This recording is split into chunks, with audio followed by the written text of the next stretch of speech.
सबैजनालाई फेरि पनि स्वागत छ।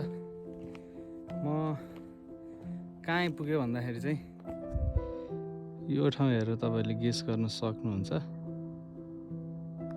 म चाहिँ अहिले छु सुसाइड पोइन्टमा। अनि यो चाहिँ मेरो पहिलो पटक हो यत्रो पाल्पा यत्रो समय बस्दाखेरि सुसाइड पोइन्ट चाहिँ आइएन। तर आज चाहिँ होइन, जानै पर्छ भनेर चाहिँ म निस्केको। अनि जस ठाउँ चाहिँ राम्रै रहेछ। यहाँबाट बारहरू लगाएको रहेछ। अनि यहाँबाट तल त के हो थाहै छैन। अब सबै राम्रो देखिँदो रहेछ। यो साइड चाहिँ अर्गेली होला जहाँसम्म मलाई लाग्छ। जस ठाउँ चाहिँ राम्रो रहेछ। तपाईँहरू कतिजना यो ठाउँ आउनुभएको छ कमेन्ट गर्नुहोस्।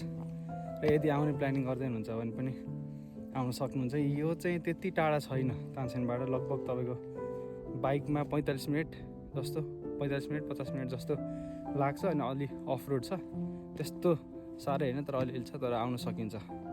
यो ठाउँ चाहिँ मलाई मजा लाग्यो। चिल छ एकदम, हल्ला पनि त्यस्तो छैन।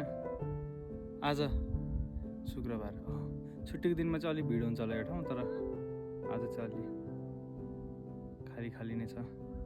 अब म एकछिन यहाँ बस्छु, रेस्ट गर्छु, मजा लिन्छु, त्यसपछि म फर्किन्छु फेरि। Thanks for watching.